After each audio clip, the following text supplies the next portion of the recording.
Frá ráðstefnuhöllinni í Salt Lake City, Utah. Þetta kvöldhluti laugardags 195. fyrri aðalráðstefnu Kirkju Jesú Krists hinna síðari daga heilugu. Ræðumenn eru valdir úr hópi leiðtoga kirkjunnar. Tónlist þessa hluta í umsjá Sameinast-kórs á Brigham Young Háskóla. Útsendingu þessa annast Bonneville Distribution sem almenna þjónustu. Hana má nota til einkanota og ekki í hagnaðarskyni á heimilum, í fjölskyldu eða í kirkju. Öldungur Neil L. Anderson í 12 póstulasveitinni stjórnar þessum ráðstefnuhluta.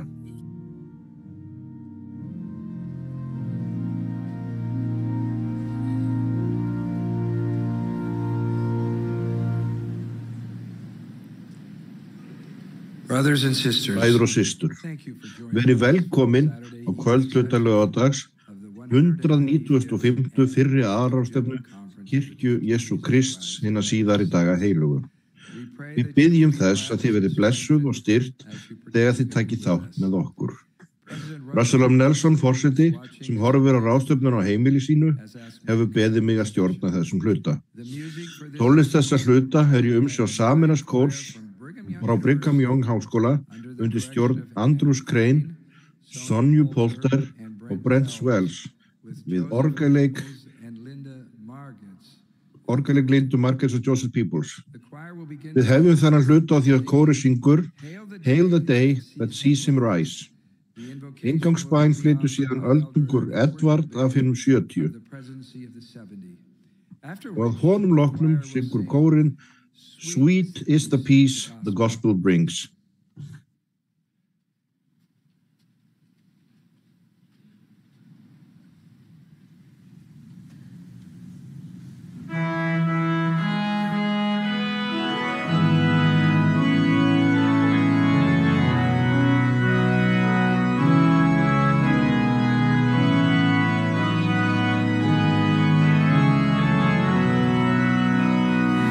Hail the day that sees him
Our dear Father in heaven,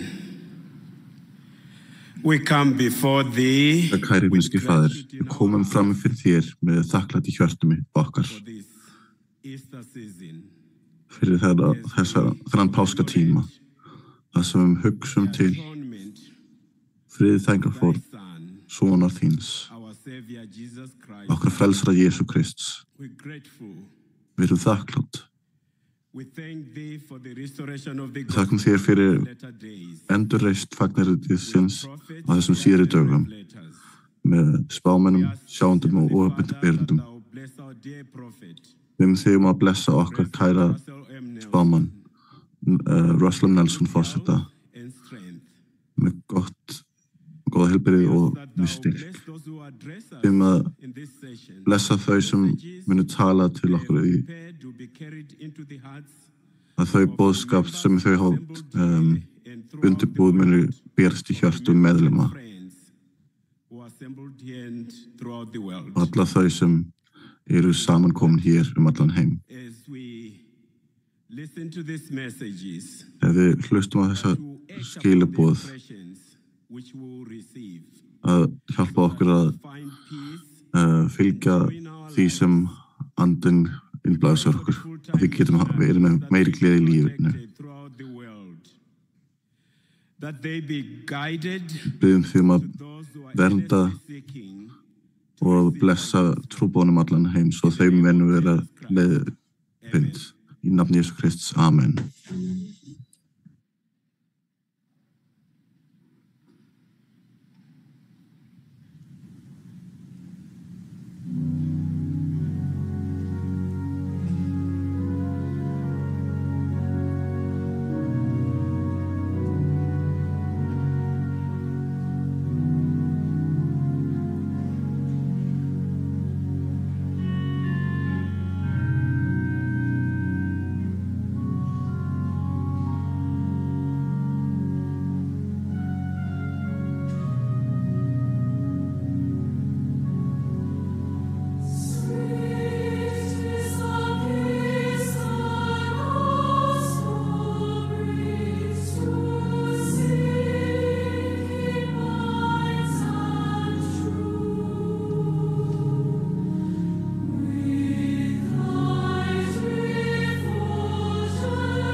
Thank you, choir, for that beautiful music. Takk orðum fyrir þessa fallu músík. Við njótum þau nú þegar ánægða hljóð á Eldon Gary í Stevenson í 12-sveitinni. Að honum loknum munum við hlýða á systur Amy Wright sem þjóna sem fyrsti ráðgjafi í aðalforsætisráði barnafélagsins. Að þeim loknum mun kórið syngja Were You There? Við munum því næst heyra frá öldungum James R. Rasband og Sergio R. Vargas af hinum 70.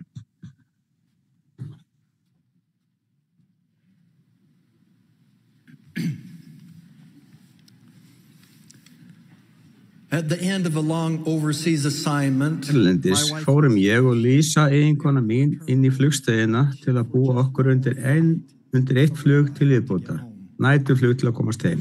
Þar sem við stóðum með mörgum öðrum og fórum áfram skref fyrir skref í löngum röðum, fundum við fyrir vaxandi kvíða samferðalanga okkar sem höfðu áhyggjur af því að ná fluginu sínu, komast gegnum skoðun vegabréfa og vegabréfsáritana og fara gegnum öryggisskoðanir. Við komumst loks á bás þar sem fyrir var tollvörður sem virtist ekki finna fyrir áhrifum mikils álags í herberginu. Hún tegði sig næstum vélrænt í skjölin mín án augnsambands, staðfesti myndina mína, fletti gegnum hverja blaðsíðuna á fætur annarri og stimplaði loks vegabréfið mitt með miklum dynk. Hún tegði sig síðan í pappíra Lísu. Gjörstni tilfinningum með höfuðu niður og einbeitta verki sínu, fletti hún skipulega gegnum síðurnar með auga sérfræðingsins og einbeitti sér að smáatriðum skjalana sem fyrir lágu. Við urðum nokkuð hissa þegar hún hætti skyndilega, lyfti höfðinu og horfði meðvitað og hlýlega upp á við í augu Lísu. Með blíðu brosi stimplaði hún vegabréf Lísu varlega og rétti henni skjölin aftur. Eiginkona mín brosti á móti, tók við skjölunum og þær skiptust á hlýjum kveðjuorðum. Hvað gerðist? Spurði ég tortryggin. Lísa sýndi mér síðan það sem fulltrúin hafði séð, lítið spjald með mynd af frelsaranum. Það hafði óvart runnið úr veski Lísu inn í vegabréfið. Þetta var það sem tollvörðurinn hafði fundið. Þetta var það sem hafði gjörbreytt framkomu hennar. Þessi litla mynd af frelsaranum tengdi hjörtu tveggja ókurnura sem enga aðra tengingu höfðu, fangaði fegur, kraftaverk og raunveruleika ljós Jesú Krist. Það sem eftir lifði þessa dags og oft eftir hef ég hugljúft þessa ljúfu einföldu stund á lotningu og fagnaði yfir hinna dýrlegu áhrifin ljós Krists á börn Guðs.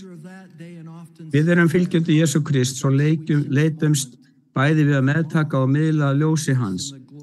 Nafn kirkjunnar gefur til kynna þá guðfræði að Kristur Jesú sjálfur sé hyrningarsteinninn. Himneskur faðir hefur í gegnum forna og lifandi spámann boðið okkar að hlýða á hann og koma til Krists. Við tölum Krist, við fögnum Kristi, við prédikum Krist og við spáum Krist. Við kennum að Jesús Kristus sé sonur Guðs og í jarðneskri þjónustu sinni kenndi Jesús fagnaðurinn til sitt og stofnaði kirkju sína. Við vitnum að lokum lífsins, að við loks lífsins friðaði Jesú Kristi fyrir syndir okkar þegar hann þjáðist í Getsemane garðinum var krossfestur og síðan uppreistur. Við fögnum Jesus atoned for our sins when he suffered in the Garden of Gethsemane and was crucified on the cross and then was resurrected. Við fögnum yfir því að vegna friðþægingar frelsarans getum við hlotið fyrirgefningu og verið hreinsuð af syndum okkar þegar við iðrumst. Þetta færir okkur frið og von á sama tíma og það gerir okkur kleift að snúa aftur í návist Guðs. Við spáum því að vegna upplýsu Jesú sé dauðinn ekki endalok heldur mikilvægt skref fram á við. Við verðum öll reist upp eftir dauða okkar. Andi og líkami hvers og eins munu sameinast á ný og lifa að eilífu. Lifandi spámenn okkar tíma sem hljópa opinberum frá Guði til að kenna og leiða okkur, bjóða okkur í auknum mæli að koma til Krists. Þeir hjálpa okkur að beina hjörtum okkar, eyrum og augum enn betur að honum.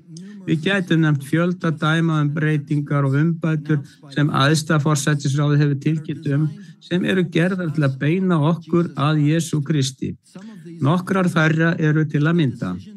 Ákvörðun að afleggja nafnið Mormónakirkja og setja í stað þessi rétta nafn Kirkja Jesú Krists hinna síðari daga heilugu. Aðgengi að nýjum innblásnum listaverkum með Kristi að þema í samkomuhúsum. Þema og tónlist stúlknafélagsins og piltafélagsins sem einblína á Jesú Kristins og ég lærisveinn Jesú Krists og lít þú til Krists. Aukin áhersla á friðþæginguna og bókstaflega upplýsu Jesú Krists sem dýrlegasta atburðar sögunar. Páskum fagnaði yfir tímabil, ekki bara hátíðisdegi, með áherslu á Jesú Krist. Kynning sjónræns auðkennis kirkjunnar og táknræns eðlis þess. Við skulum skoða nánar áhrif sumra þeirra. Fyrst, tákn kirkjunnar. Árið 2020 kynnti Nelson forseti nýtt sjónrænt auðkenni fyrir kirkjuna. Þetta tákn endurspeglar þann sannleika að Kristur þungamiðja kirkju sinnar og ætti að vera þungamiðja lífs okkar. Við sjáum nú þetta kunnulega tákn á musteris meðmælum, vefsíðum og tímaritum kirkjunnar sem táknmynd Appsins Gospel Library og jafnvel á auðkennisspjöldum hermanna fyrir þá mörgu meðlimi kirkjunnar sem þjóna í hernum. Táknið hefur nafn kirkjunnar í hyrningarsteini, áminningum að Jesús Kristur hyrningarsteinin, hér sýnt á kambódísku og það í notkun á 145 tungumálum. Fyrir miðju táknið mynd af hinni ástkæru marmarastyttu Bertels Thorvaldsens. Kristur sem víða orðið tengt kirkjunni og að finna í gestamiðstöðum og á musterislóðum víða heim. Áberandi staða Krists í kirkjutákninu gefur í skyn að hann ætti að vera miðpunktur alls sem við gerum. Á sama hátt standa útréttir armar frelsarans fyrir loforð hans að taka við öllum sem til hans vilja koma. Tákn þetta sjónræn framsetning á elsku frelsarans og stöðug áminning hinn lifandi Krist. Ég hef forvitni spurt margar fjölskyldur og vini varðandi einn mikilvægan þátt í auðkennistákni kirkjunnar. Það kemur á óvart að margir ómeðvitaður heilagt sérkenni sem í því felst. Jesús Kristus stendur undir boganum. Þetta táknar hinn uppristna frelsara stígandi úr gröfinni. Við fögnum sannlega hinum uppristna lifandi Kristi, jafnvel með notkun tákns kirkjunnar. Við skulum nú íhuga mikilvægi páskana. Í nýlegum boðskap æðsta forsætisráðsins varðandi páska var skorað á okkur að fagna upprisu hins lifandi frelsara með því að læra kenningar hans og hjálpa við að koma á páskahefðum í samfélaginu í heild, sérstaklega innan okkar eigin fjölskyldu. Í stuttu máli þá höfum við verið hvött til að fagna páskum á æðri og helgari hátt. Ég elska áframhaldandi opinberun páskana og þakklátur fyrir ykkar mikla framlag við að gera páskana að helgum viðburði. Auk þess að hafa 1 klukkustundar sakramenti samkoma á páskadegi önnur dæmi verðuga viðburði, meðal annars trúarsamkomur í deild og stiku og viðburðir á pálmasunnudegi og einnig í dimbulvikunni. Þessar minningastundir fela í sér viðburði með ungmennum og börnum og oft taka fjöltrúar kórar þátt. Aðrir hafa haft opið hús fyrir meðlimi og vini í tilefni hins lifandi Krists og tekið þátt í fjöltrúarlegum páskaviðburðum samfélagsins. Slíkir viðburðir endurspegla mannfjöldan í Jerúsalemborg sem sameinar raddir og sínar í að lofsyngja frelsaran í sigur innreið hans. Jafn áhrifamiklar frásagnir af viðbrögðum ykkar við boði æðsta forsætisráðsins að tilbiðja heima sem fjölskyldu til að minnast þessa mikilvægasta hátíðardags. Ég trúi því að fjölskyldutilbeiðsla í kringum páskana sé orðin miklu háleitari. Fyrir 2 árum ræddi ég ákvörðun fjölskyldu okkar að bæta viðleitni okkar til að heiðra páskana. Þetta að vísu enn verk í vinnslu. Við höfum alltaf notið sérstakrar páskadagsmáltíðar, haft páskakörfur og páskaeggjaleit og við gerum það enn. að bæta meðvitað andlegri vít við hátíðaröld okkar sem einblíðin á Jesú Krist og friðþægingu hans, hefur þó fært okkur ljúft jafnvægi í minningarhátíð okkar þessa helgustu atburði. Á þessu ári verður það þriðja tilraun okkar gerð til að gera páskana enn meira kristmiðaða. Líkt og með jólasöguna, þá eru ófullkomnir búningar í páskadagsleikriti fjölskyldu okkar, ritningar lestur í Nýja testamentinu og Mormonsbók, tónlist, páskamyndir, pálmablöð og satt að segja smá ringulreið ef ég á að vera alveg hreinskilinn. Börn og barnabörn að lesa og þylja pálmasunnudags-lofgjörðina. Hósanna, blessaður sé sá sem kemur í nafni Drottins. Hósanna í hæstu hæðum. Og þetta Jesús frá Galileu, virðist alveg jafn viðeigandi og friður og jörðu og velþóknun yfir mönnum á jólum. Við njótum nú blöndu af skreytingum.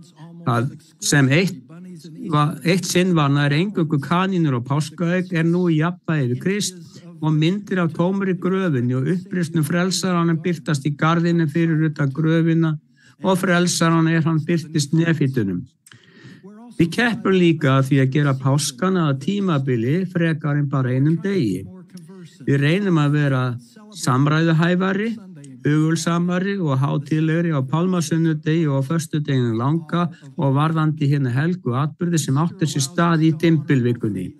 Páskarnir gera okkur kleift að heiðra bæði friðþægingarfórn Jesú Krists og bókstaflega og gleðilega upprisun hans. Hjörtu okkar eru þungbær við ímyndum okkur þjáningar frelsarans í garðinum og á Golgata. Hjarta okkar fagnar við sjáum fyrir okkur tómu gröfina og hina himnesku yfirlýsingu, hann upprisinn. Nýleg hvatning æðsta forsætisráðsins að hlakka til páska og upprisu Jesú Krists, allra dýrlegasti boðskapur til mannkyns, undirstrikar umfang þessa tímabils.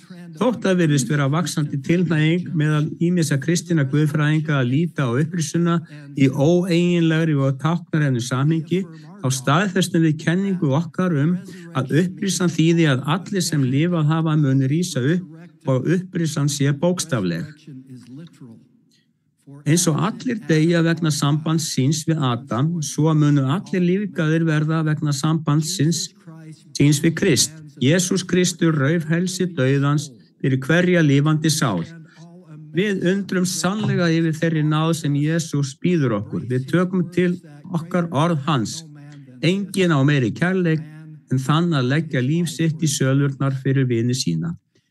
C.S. Lewis sagði: að boða kristni þýddi aðalega fyrir postulana að prédika upprisuna. Upprisan kjarni allra kristinna prédikana sem greint frá í postulasögunni. Upprisan og ávextir hennar voru fagnaðarerindið eða þau góðu tíðindi sem kristnir menn komu með. Ég lýsi því yfir að upprisan til. Gröfin hrósar engum sigri og Kristur hefur innbyrt brott dauðans.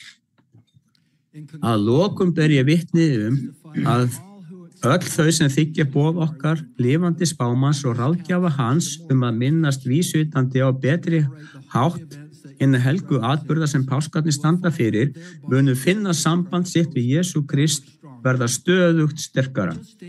Fyrir nokkrum dögum heyrði ég af einni ömmu sem æfði páskasöguna með 4 ára barnabarni sínu með því að nota einfaldar eftirlíkingar af gröfinni, steinunum sem huldi grafhýsi, Jesú, Maríu, lærisveinunum og englinum. Litli drengurinn horfði og hlustaði áhugasamur á það þegar amma hans sagði frá prefturuninni, lokun og opnun grafarnar og sögusviði upprisunar í garðinum. Hann endurtók síðar söguna vandlega fyrir foreldra sína með óvæntum smáatriðum leið og hann hreyfði fígúrurnar í kringum sjálfan sig. Eftir þessa ljúfu stund var hann spurður hvort hann vissi hvers vegna við héldum páska. Drengurinn leit upp og svaraði með barnslegri rökhugsun: því hann lifir. Ég bæti mínu vitnisburði við hans og við ykkar og við engla og spámanna að hann upprisinn og að hann lifir Það ber ég vitni í nafni Jesú Krists. Amen.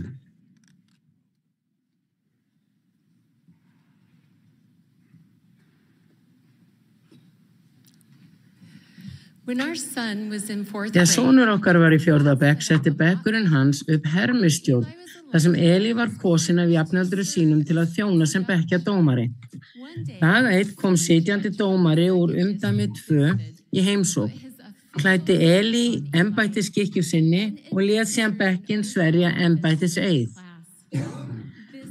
Þetta kveikti í ungri, áhrifagerðri sál hans, ástríðu fyrir laganámi og að læra löggjafann sjálfan, Jesú Krist.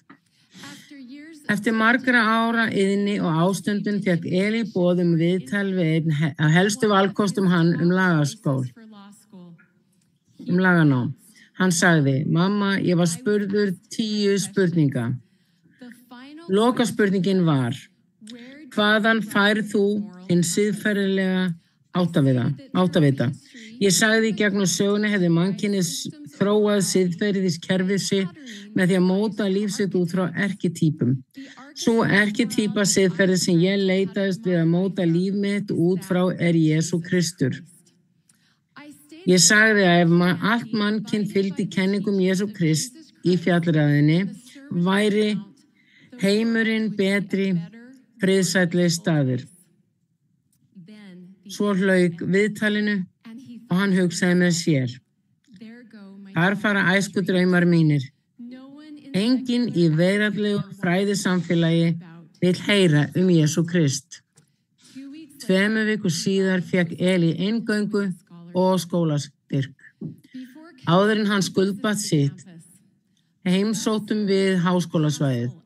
Lagaskólinn leit út eins og kastali og stóð hátt á hæð með útsýni við fallegt vatn.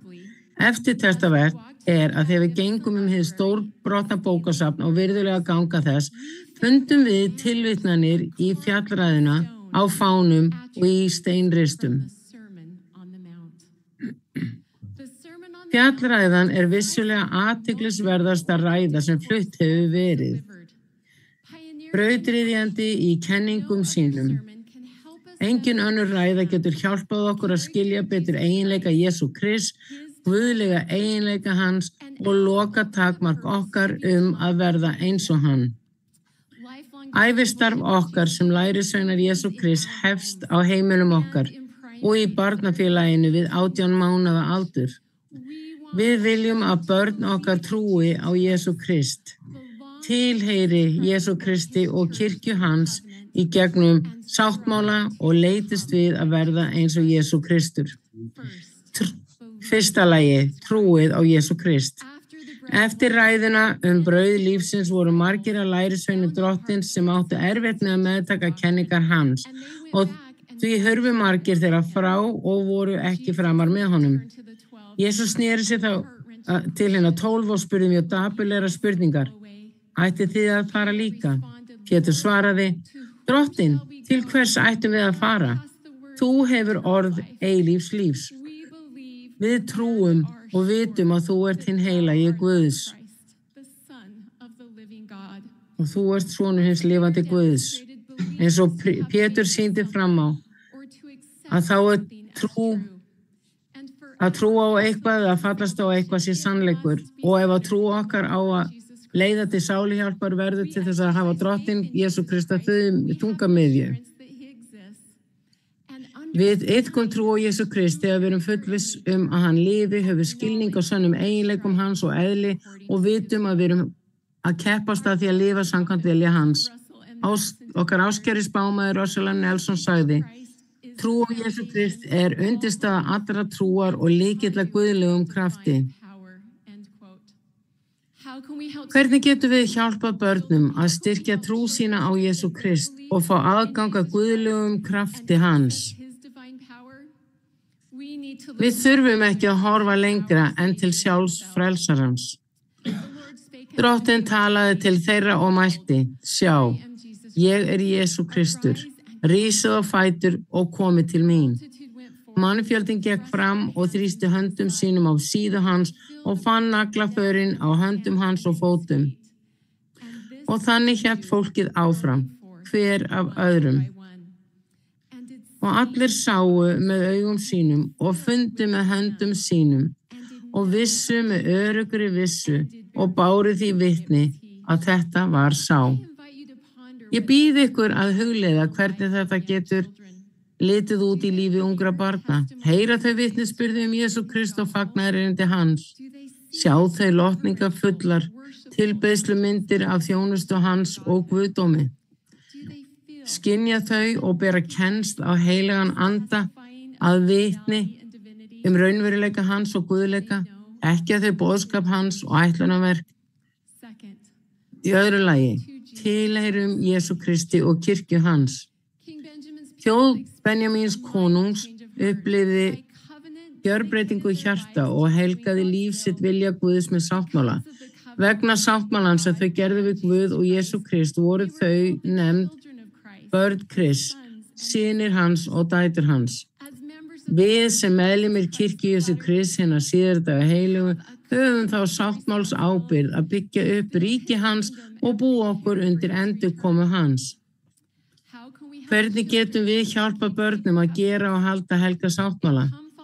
Í viðauka A og B í kennslubókinni Kom fylg mér finnum við tillögur að samræðum og leksíur sem munu styrkja fjölskyldur og styðja kennara og leiðtoga í helgri ráðsmennsku þeirra við að búa börn undir ævilenga veru á sáttmálsvegi Guð.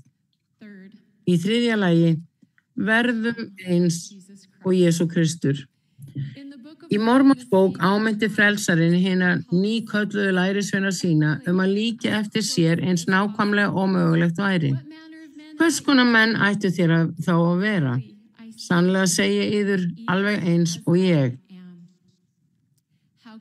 Hvernig getum við hjálpað skýrðum og staðfestum börnum að framfylgja þeirri sáttmálsábyrgð sinni að safna sjálfum sér og öðrum til Jesú Krist?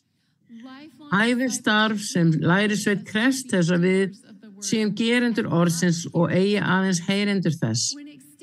Þegar yngstu lærisveinum drottins boðið, noti þá hvert tækifæri til að leiða þá, leiðbeina þeim, ganga við hlið þeirra og hjálpa þeim að finna veginn. Ráðgist við þessi dýrmætu börn þau búa sig undir að kenna, vitna, biðja eða þjóna, svo þau hafi sjálfstraust og upplifi gleði við að uppfylla skyldur sínar. Leitið innblásana leiða til að hjálpa þeim að skilja að þetta þeirra kirkja og að þau gegna mikilvægu hlutverki í því að búa sig undir endurkomu frelsarans. Þegar Jesú Kristur verður miðpunktur lífs okkar, breytist það sem við þráum og hvernig við þráum það. Trúar umbreyting breytir öllu. Það breytir eðli okkar að við hneigjumst ekki lengur til illra verka, heldur stöðugt til góðra verka. Það breytir því hvernig við verjum tíma okkar, úrræðum okkar, því sem við lesum, horfum á, hlustum á og miðlum. Það breytir því jafnvel hvernig við bregðumst við í virðulegu, mikilvægu atvinni viðtali sem getur breytt öllu. Við þurfum að blása ljós í Jesú Krist í hvert horn lífs okkar. Ef við erum ekki að vitna sannleiksgildi guðdóms hans í fortilverunni, guðdómlegt hlutverk hans og upprisu sem rífur hlekki fangelsis á heimilum okkar og á hverju einustu samkomu þessara kirkju, þá getur boðskapur okkar kærleika, þjónustulund, heiðarleika, auðmýkt, þakklæti og samúð orðið lítið annað en hressileg hvatningaræða meðvitaða lífshætti. Án Jesú Krist engin kraftur til að breytast, engin tilgangur til að stefna að og engin sátt í erfiðleikum lífsins. Ef við verðum kærulaus í lærisveins hlutverki okkar fyrir Jesú Krist, gæti það orðið skelfilegt fyrir börn okkar. Þegar við segjum börnum okkar að við elskum þau, erum við þá líka að segja þeim að Faðir þeirra á himnum og frelsari Jesú Kristu elski þau? Elska okkar getur huggað og innblásið, en elska þeirra getur helgað, upphafið og læknað. Þessi Jesús ætti ekki að vera skátaður Jesús, eða einfaldur Jesús, eða líkamslaus Jesús, eða afslappaður Jesús, eða óþekktur Jesús, heldur dýrlegur Jesús, almáttugur, upprisinn, upphafinn, tilbeiðslufullur, kraftmikill, eingetni, sonur Guðs, sem hefur máttinn til að frelsa. Og eins og barn á Filippseyjum bar mér sannfærandi vitni einn daginn, við erum björgunar virði. Í hinu helga nafni hans sem Guð bendir á, sem hina miklu sáttar forn, Jesú Krist. Amen.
Last April, Soon after the joyful news that the church Gleði had tíðindi sem acquired kirkjan hefði eignast Kirtland-musterið, bauð Russell M. Nelson forseti okkur að rannsaka vígslubæinn Kirtland-musterisins sem skráðir í 109. kafla í kenningu og sáttmálum.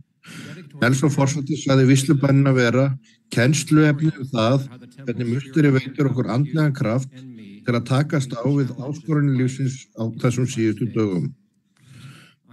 Ég viss að með námi ykkar á kafla á 109. kafla hafið uppskorið skilning sem blessaði ykkur. Í kvöldmíla í nokkru sem ég lærði í fylgdi boðið spámanns okkar. Með fríkjafandi vegur sem námi leiddi minnti mig á drottinni miskunnsamur og að sálu hjálpar á allir himnens böður sannlega miskunnar á.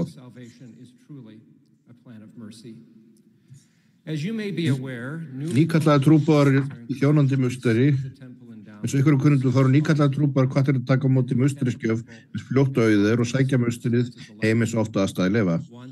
Þeir hafa hlotið musteriskjöf með að þeir þjóna sem musteristjónar áður en þeir hefja trúboðstarf. Tími varinn í musterinu, áður en farið í trúboðskólan, getur verið dásamleg blessun fyrir nýjan trúboða, þeir læra meira um musteri-sáttmála áður en þeir miðla heiminum blessunum þeirra sáttmála. Ég lærði kafla 109, komst ég hins vegar að því að í musterinu veitir Guð nýjum trúboðum kraft, reyndar okkur öllum á aukinn helganhátt. Í vigslubæninni sem gefin var með opinberun að Jósef þess að þegar þjónar þínir fara úr húsi þínu til að bera nafni þínu vitni. Að hjörtu alls fólks megi mildast bæði höfðingja jarðarinnar og allra hennar fátaka og hennar þurfandi. Hann bað þess að fordóma þeirra víki fyrir sannleikanum og fólk eilist hölli fyrir allra augum. Að endimörk jarðarinnar megi vita að vér, þjóna þínir, höfum heyrt rödd þína og að þú hafi sendt oss. Þetta fallegt lofur fyrir nýkallaðan trúboða. Að fordómar víki fyrir sannleikanum. Að öðlast hilli fyrir augum allra og að heimurinn viti að þeir eru sendir af drottni. Hvert og eitt okkar þarf vissulega á þessum sömu blessunum að halda. Hver blessunaríkt væri það að hjörtu mildust í samskiptum okkar við nágranna og samstarfsfólk. Vígslubænin útskýrir ekki nákvæmlega hvernig tími okkar í musterinu muni milda hjörtu annara. En ég samfærður að hann tengist því hvernig tími varinn í húsi drottins mildar okkar eigin hjarta með því að hafa Jesú Krist og miskun hans að þungamiðju. Þegar ég las vígslubæn Kirtland-musterisins snerti það mig að Jósef sárbað ítrekkaðum miskun fyrir meðlum kirkjunar, fyrir óvinum kirkjunar, fyrir leiðtogum landsins, fyrir þjóðum jarðar og á afar persónulegan hátt. Sárbað hann drottin að minna sín og sína sína áskæru emmu og börnum þeirra miskun. Hvernig skildi Jósef hafa liðið á páskadag, einni viku síðar, 3. apríl 1836 í Kirtland-musterinu, þegar frelsarinn birtist honum og Oliver Cowdery og sagði, eins og skráðir í 110. kafla kenningar og sáttmála, ég veit þessu húsi viðtöku og nafn mitt skal vera hér og miskun mun ég opinbera mig fyrir fólki mínu í þessu húsi. Þetta lofurðu miskun hlýtur að hafa haft sérstaka merkingu fyrir Jósef. Og líkt og Nelson forseti kenndi síðastliðinn apríl, þetta lofurð á við öll vígmusteri á okkar tíma. Það eru svo margar leiðir fyrir hvert okkar til að finna miskun í húsi drottins. Þetta hefur verið raunin allt frá því að drottin bauð fyrst Ísrael að byggja tjaldbúð og setja í hana miðja hásæti náðarinnar. Í musterinu finnum við miskun í sáttmálum sem við gerum. Þessi sáttmála til viðbót að skírnasáttmálanum bind okkur föðurnum og syninum og veit okkur aukin aðgang að því sem Nelson forseti hefur kennt að sé, sérstakur kærleikur og náð, sem kallast hesed á hebresku. Við finnum miskun í því tækifæri að innsiglast fjölskyldu okkar eilífð.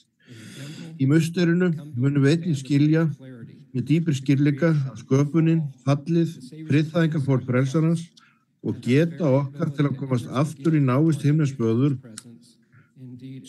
Sérhver hluti sáluhjálpar áætlunarinnar birtingarmynd miskunar.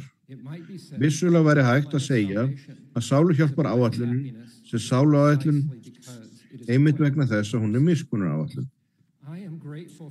Ég þakkláttur fyrir fallega loforð í 110. kafla og Drottinn mun að miskunn opinbera sig í musterinu sínu. Ég líka þakkláttur fyrir það þar sem opinbera hvernig Drottinn muni uppbera sig af miskunn þegar við líkt og Jósef biðjum miskunn. Ákall Jósef Smith miskunn í kafla 109 var ekki fyrsta sinn sem ákall hans miskunn leiddi til opinberunar. Í lundinum helga bað hinn ungi Jósef ekki aðeins til að fá vitneskju hvaða kirkja var í sönn, heldur sagðist hann líka hafa ákallað Drottinn fyrir miskunn, því að engum öðrum gat ég hlotið miskunn hjá. Einhvern veginn var skilningur hans á því að hann þarfnaðist miskunnar sem aðeins Drottinn gat veitt til þess að gátum himins var lokið upp. 3 ára síðar birtist engillinn Moroni eftir það sem Jósef hefur sagt að var ákalli máttus Guðs og bænum fyrirgefningu á öllum syndum mínum og heimsku. Þessi forskrift að opinberun kom í kjölfar þess að beðist sér fyrir miskunn kunnuleg í ritningum. Enos fyrst Drottins eftir að beðist fyrir fyrirgefningu. Þú römbeitingi Lamanís konungs hófst með bæn hans.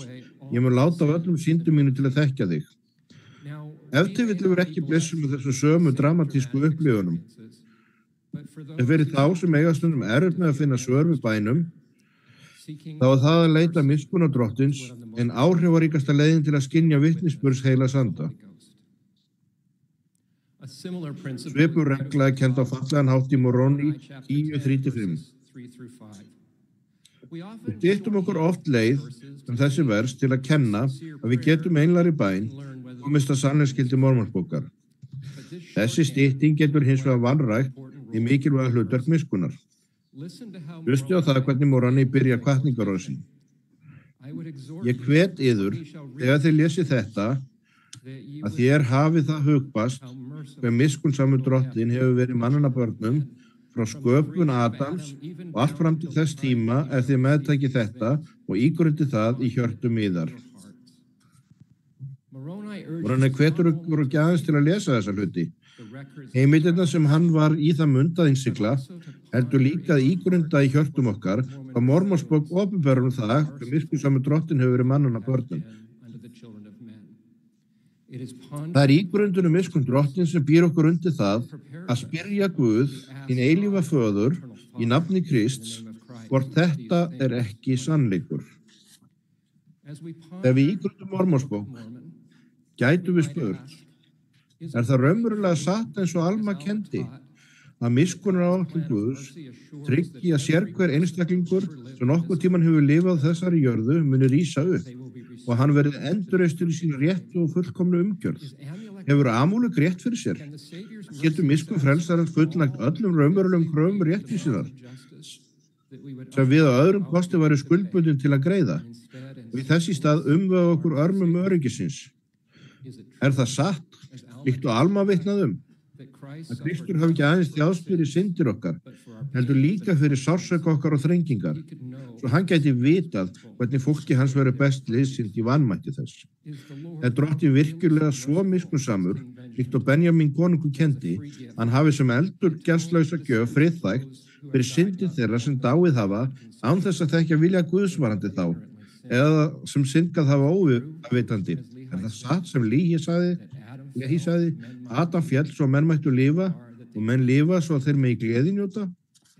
Það raunverulega satt sem Abinadi vitnaði og vitnaði Jesaja að Jesús Kristur hafi verið særður vegna vorra brota og kraminn vegna vorra misgjörða. Hegningi sem við höfum tilunnið kom niður á honum.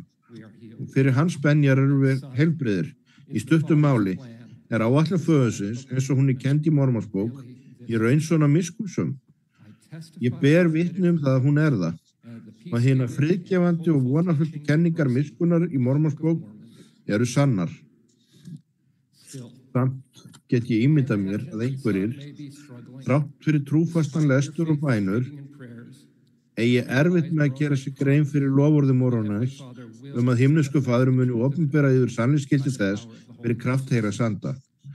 Ég þekki þessa baráttu, vegna þess að ég upplifði hana fyrir mörgum árum. 2 fyrstu lestraryfirferðir mínar í Mormonsbók Veittu ekki tafalaust og skýrt svar við bænum mínum.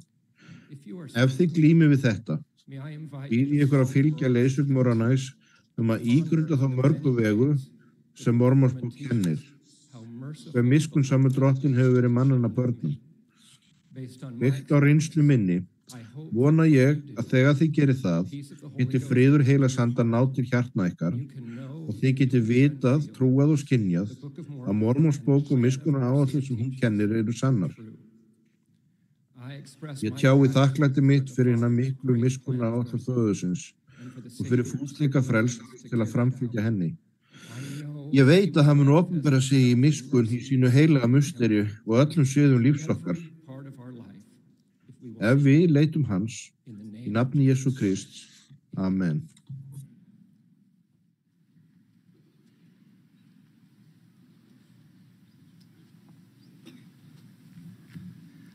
Jesus Christ changed my life. Jesus Kristus breytti lífið mínu þegar ég skírðist 26 ára gamall í minni ástkæri Frutillar Chile. Á þeim tíma tók atvinnan mig yfir haf, ár og vötn, hérna fallegu Patagóníu í Chile.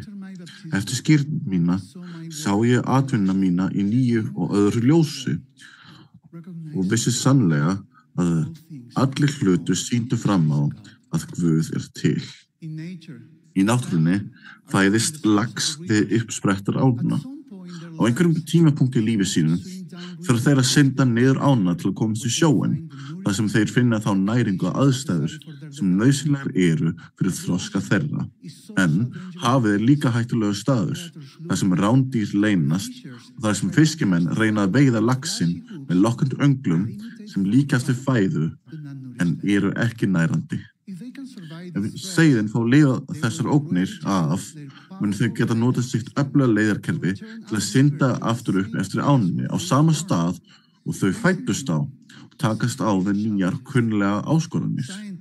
Vísindamenn hafa rannsakað farandhegðun þeirra í mörg ár, komist að því að þeir nota eins konar segulkort, svipað GPS, sér til leiðsagnar að komast á loka ákveðna stað með ótrúlegri nákvæmni.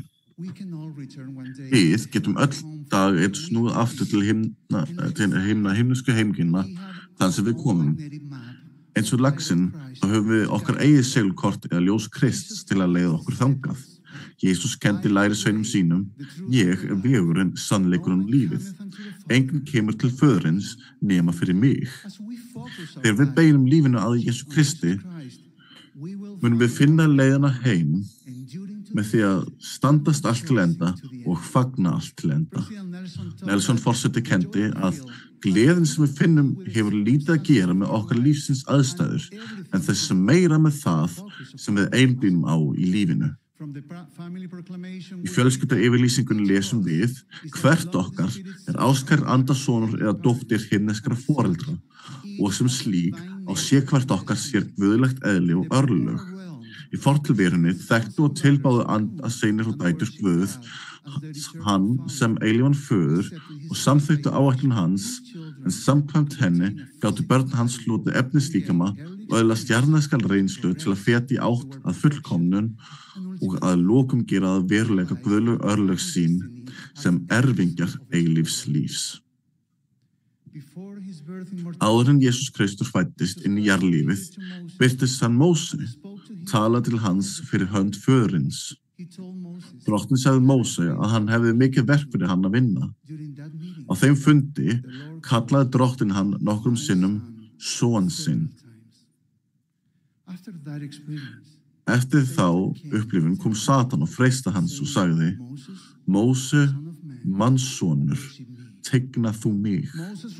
Móse brást við freistingun með því að minnast síns guðlega eðlis og sagði, hver er þú? Því að sjá, ég er sonur Guðs. Sannleikurinn frelsaði Móse undan árásum andstæðingsins. Bræður og systur, önglar jarðlífsins eru raunverulegir, þeir eru oft lokkandi, en leita aðeins eins marks, að draga okkur út af braut lifandi vatns sem liggur til föðurins og eilífs lífs. Ég veit hversu raunverulegar önglar jarðlífsins geta verið Sundag einn var ég að kenna í Prestumsbekk þegar óþægilegar umræður komu upp. Ég átti erfitt með að ljúka leksjunni. Ég sármóðgaðist, fannst ég vera fórnarlambið. Án þess að segja orð, gekk ég að útganginum, með það í huga að ég myndi ekki koma aftur í kirkju hríð. Á þeirri stundu stóð umhyggjusamur prestamshafi fyrir framan mig. Hann bauð mér ástúðlega að einblína á Krist, en ekki á aðstæðurnar sem við höfðum upplifað í kennslustundinni.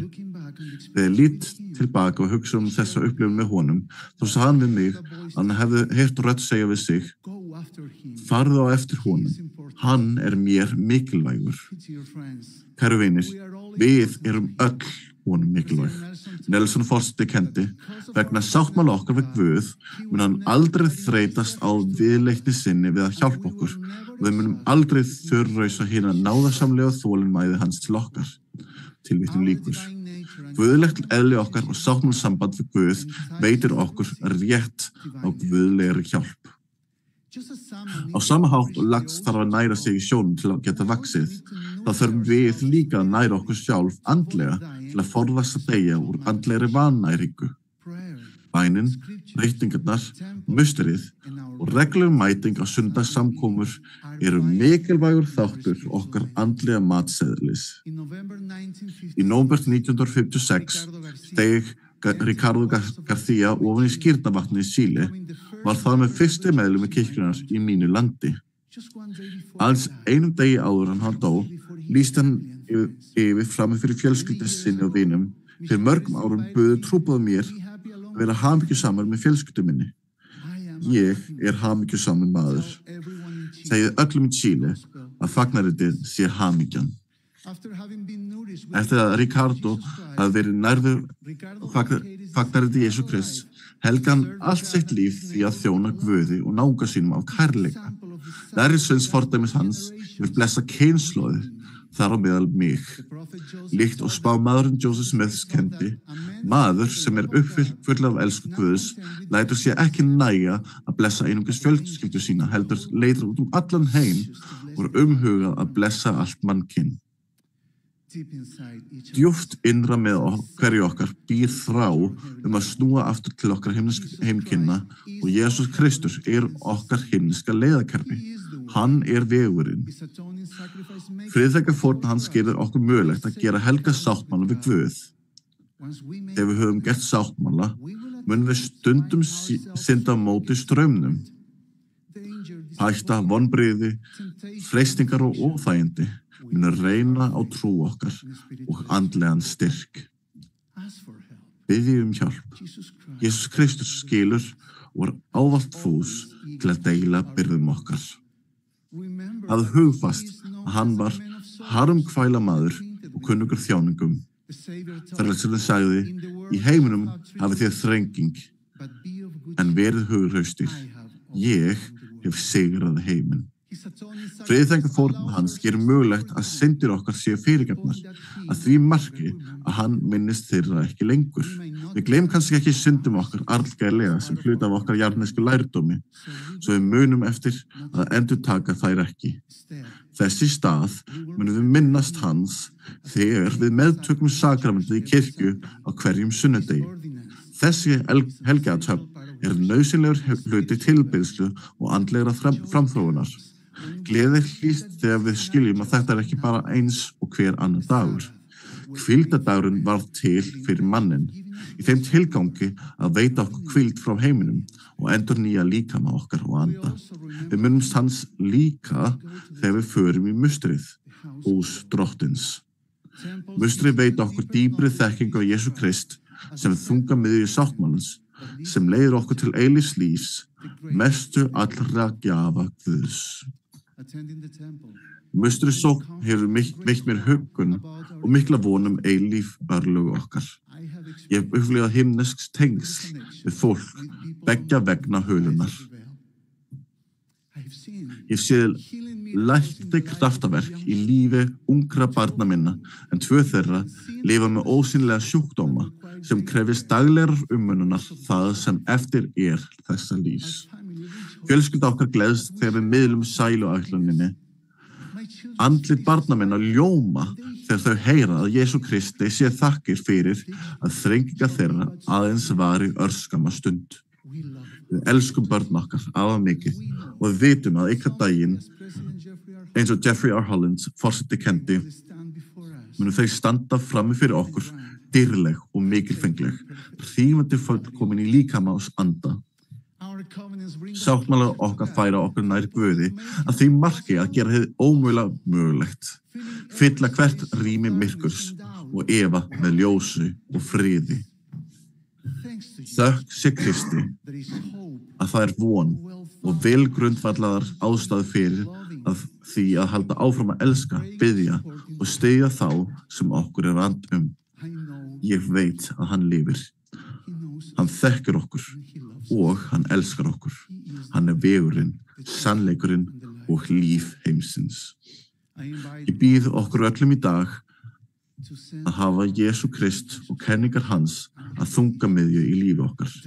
Það hjálpa okkur að forðast að bíta á öngla freistinga, móðgunar og sjálfsvorkunnar. Við munum standa sem við musteri, heilög, staðföst og ákveðin. Við munum standa stormana, komast heim,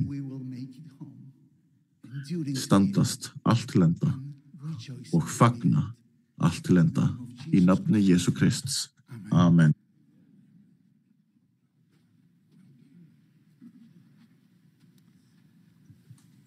We are grateful for the Spirit of the Lord. Við erum þakklátt fyrir anda Drottins sem hefur verið með okkur í kvöld. Við minnum ykkur á að útsendingin landsækta þáttar, tónlistar hins talaða orð sem verður á morgun frá 9:30 til 10 að sumartíma. Morgun hluti sunnudags þessara ráðstefnu hefst strax að því loknu. Loka ræðumaður okkar á þessu hluta verður Öldugur D. Todd Kristoffersson í 12 póstalasveitinni. Á honum loknum kórin syngja Rejoice, the Lord is King. Lokabæn flytur síðan Öldugur Gregorio E. Casillas af hinum 70.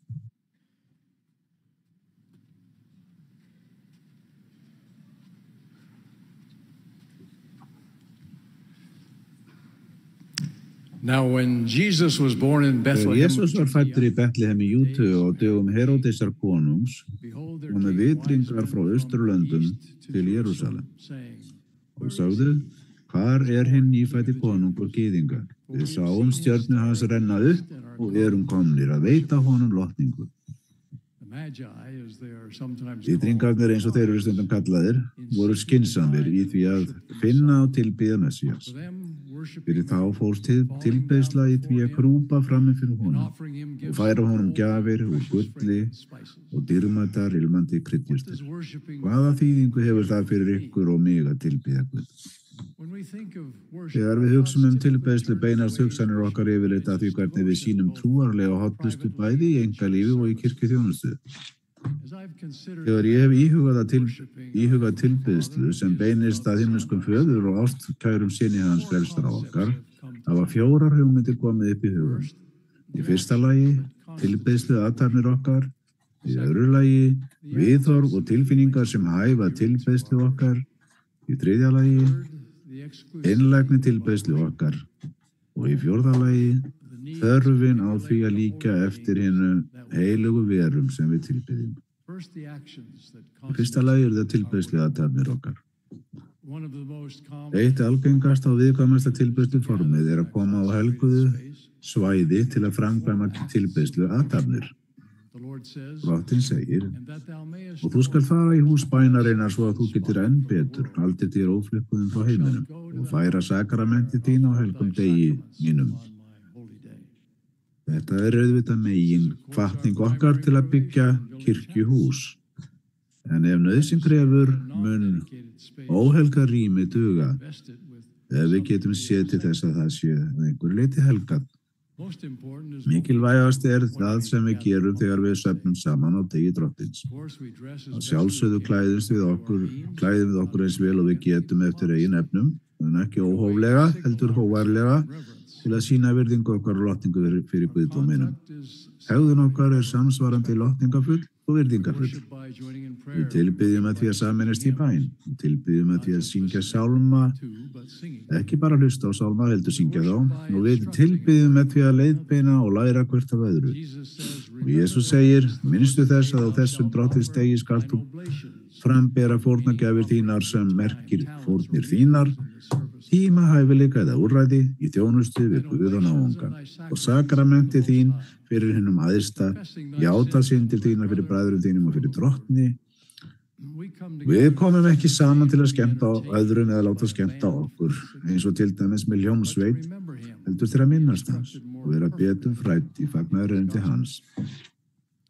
Á síðustu aflaráðstefnu myndi og eldungur Patrik Heron okkur á að við komum ekki saman á hvíldardegi einungis til að sækja sakramenti samkomu og haka við listan okkar. Við komum saman til að tilbiðja. Það verulegur munur á þessu tvennu. Að mæta þýðir að vera viðstætt. Að tilbiðja hins vegar að lofa og dásama Guð okkar af ásetningi á þann hátt sem umbreytir okkur. Að helga drottni hvíldardaga okkar og tilgangi hans í sjálfu sér tilbeiðslu athöfn. Fyrir nokkrum árum sagði Russell M. Nelson, þáverandi öldungur, hvernig helgum við hvíldardaginn? Þegar ég var mikið yngri, kynnti ég mér verk þeirra sem hefði búið til lista yfir það sem gera og gera eitt ekki á hvíldardegi. Það var svo síðar sem ég lærðist í ritningunum að breytni mín og viðhorf á hvíldardegi væri teikn á milli mín og himnesks föður. Þegar mér bættist sá skilningur, þá þurfti ég ekki lista yfir það sem á að gera og ekki gera. Þegar ég þurfti að taka ákvörðun hvort eitthvað væri viðeigandi eða ekki viðeigandi á hvíldardegi, þá spurði ég einfaldlega sjálfan mig, hvaða teikn vil ég gefa Guði? Tilbeiðsla á degi drottins einkennist af sérstakri áherslu á hérna miklu frídæðingarborði Jesú Krists. Við fögnum upprisu hans réttilega og sérstaklega páskana. En einnig í hverju viku erum við meðtökum sakramentist tákfrídæðingar hans. Þar með talið upprisu hans. Ábónd og tilbeiðslu hvíldardagsins fyrir hinn iðrandi viðtaka sakramentisins. Tilbiðja saman sem líka með Krist felur í sér sérstakann kraft og ávinning við kennum, þjónum og styðjum hvert annað. Athyglisvert að nýleg könnun sýndi að þau sem líta á andlegt eigið líf sem algjört einkamál ólíklegri til að hafa andlegan vöxt í forgangi eða segja að trúarbragð sé afar mikilvægt eða þau í reglulegar trúarstundir með Guði. Sem samfélag heilara styrkjum við hvert annað í tilbeiðslu og trú. Við megum þó ekki gleyma hinni daglegu tilbeiðslu sem við gerum einsömmul og á heimilinu. Frelsarinn minnti okkur á. Engu að síður skuli heitið gefin í réttlæti alla daga og allar stundir. Systir okkur sagði viturlega, ég fæ ekki hugsað mér dýpri leið til að tilbiðja Guð en þá að bjóða börnin hans velkomin í líf okkar, annast þau og fræða þau áætlun hans fyrir þau. Alma og Ammúleg kenndu sóramítum sem hafði verið bannað að tilbiðja Guð í samkomuhúsum sínum, ekki aðeins einu sinni í viku heldur alltaf og hvar sem þau kunnið að vera, og þeir töluðu bæn sem tilbeiðslu. Þið verðið að opna sálir ykkar í herbergjum ykkar og í fylgsnum ykkar og í óbyggðum ykkar. Já, þegar þið ákvæðlið ekki drottin, látið þú hjörtu ykkar vera þrungin og í stöðri bæn. Þeir töluðu líka að rannsaka ritningarnar, gefa vitnisburð Krist, kærleiksverk og þjónustu, taka á móti heilugum anda og að lifa í daglegri þakkargjörð. Íhugið þessa hugsun, lifa í daglegri þakkargjörð. Það skýrskortar til annarar hugmyndar minnar. Það viðhorf og tilfinningar sem falla að tilbeiðslu. Að finna fyrir og tjá Guð í þakklæti í raun það sem fyllir tilbeiðslu gleðilegri endurnýjun, í stað þess að líta á hana sem enn eina skylduna. Sönn tilbeiðsla merkir að elska Guð og lúta vilja hans, sem dýrmætasta gjöfin sem við getum gefið. Þegar Jesús var spurður hvert væri æðsta boð og lögmálsins, svaraði hann: Elska skalt þú Drottinn Guð þinn af öllu hjarta þínu, allri sáli þinni og öllum huga þínum, og hann kallaði þetta líka boðið mikla. Þetta var forskriftin að tilbeiðslu Jesús sjálfs á föðurnum. Líf hans og friðþægingarfórn voru helguð dýr föðurins. Á áhrifaríkan hátt minnumst við átakanlegar bænar Jesú mitt í ólýsanlegum þjáningum og angist. Faðir minn, ef verða má, þá fari þessi kærleikur fram hjá mér. En síðan undirgefni hans, þó ekki sem ég vil, heldur sem þú vilt. Tilbeiðsla að leitast við að fylgja þessu fullkomna fordæmi. Við munum ekki ná fullkomnun á þessu sviði á einni nóttu. En ef við bjóðum honum sem fórnsundugrami hjarta á sáriðandri anda, mun hann skýra okkur aftur með anda sínum og fylla okkur náðsinni. Nú í þriðja lagi, einlægni tilbeiðslu okkar. Í fyrsta kafla kenningur og sáttmála lýsti Drottinn yfir þessum áfellisdómi yfir heiminum. Því að þeir hafa vikið frá helgiathöfnum mínum og rofið ævarandi sáttmála minn. Við leita ekki Drottins til að tryggja réttlæti hans, heldur gengur hver maður sína eigin leið og eftir ímynd síns eigin guð, en ímynd hans í líkingu heimsins. Gott fyrir okkur að minnast fordæmi sína 3 ungu gyðinga, Hananæja, Míkaels og Asarja, sem fluttir voru í ánauð til Babylon, ekki lengu eftir að Líhæ og fjölskylda hans yfirgáfu Jerúsalem. Nebukadnesar konungur breytti nöfnum þeirra í Sadrak, Mesak og Abednego.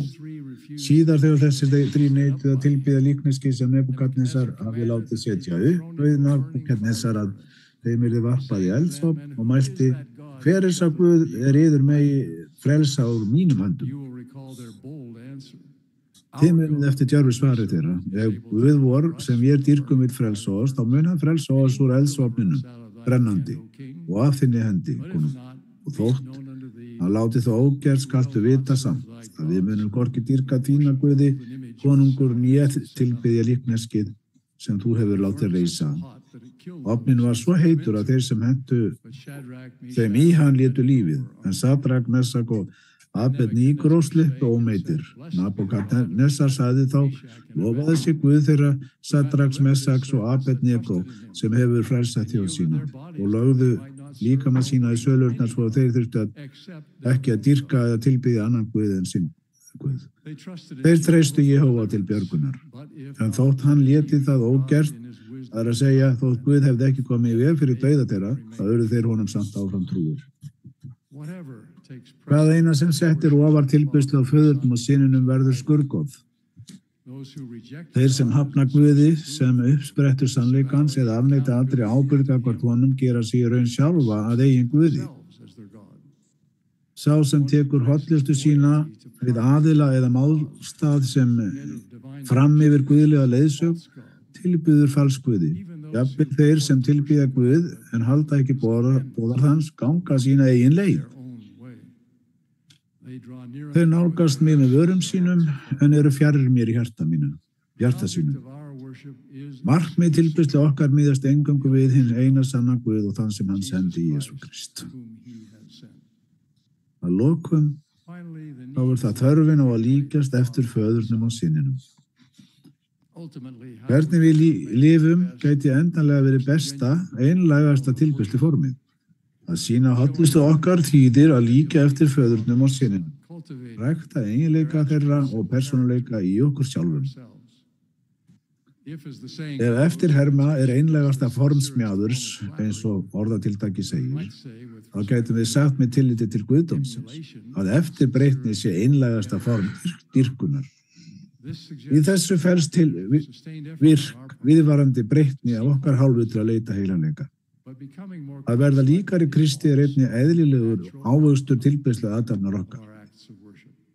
Orð Öldungs Kerons varðandi tilbeiðslu á þann hátt sem umbreytir okkur eru þýðingamikil. Sönn tilbeiðsla er umbreytandi. Þetta er fegur sáttmáls vegarins, vegar tilbeiðslu, elsku og hollustu við Guð. Við förum inn á þann veg með skýrn, heitum því að taka á okkur nafn Krists og halda boðorð hans.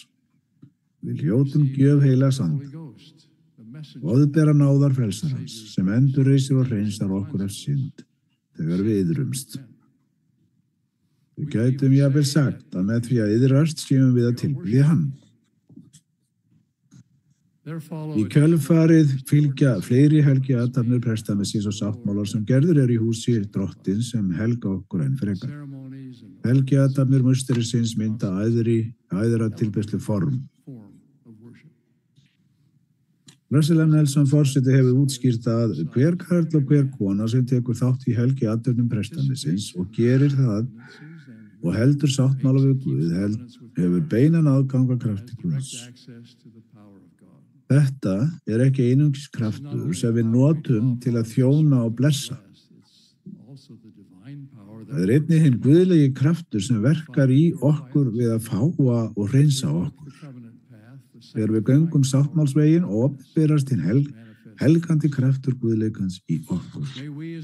Megum við sem nefítar og lamænitar til forna falla að fótum Jesú og tilbiðja hann. Megum við líkt og Jesús hefur boðið falla á kné og tilbiðja föðurinn í nafni sonarins.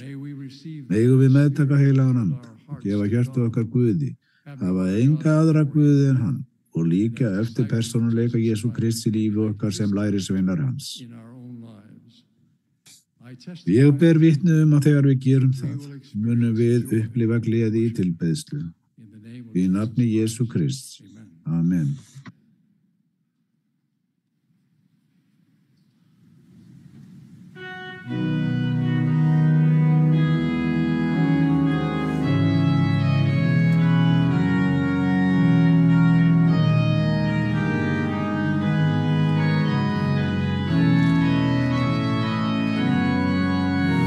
Rejoice, the Lord is King, the Lord and King, the Lord.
Okkar himneski Faðir, við erum svo þakklátt fyrir þetta kvöld og þá blessun að vera hér í dag. Við erum svo þakklátt fyrir þá skilaboð sem hafa verið sett inn í hjörtu og huga okkar. Við erum svo þakklátt fyrir son þinn Jesú Krist og hans eilífa fórn fyrir okkur. Við biðjum þig, Faðir, að við munum lifa sáttmálslífi, að við megum vera sannir lærisveina sonar þíns Jesú Krists og við megum geta deilt þessum skilaboð og upplýst öðrum. Og við biðjum þessa hluti í nafni sonar þíns Jesú Krists. Amen.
Þetta var útsending kvöldfunda laugardags 195. fyrri aðalráðstefnu Kirkju Jesú Krists hinna síðari daga heilugu.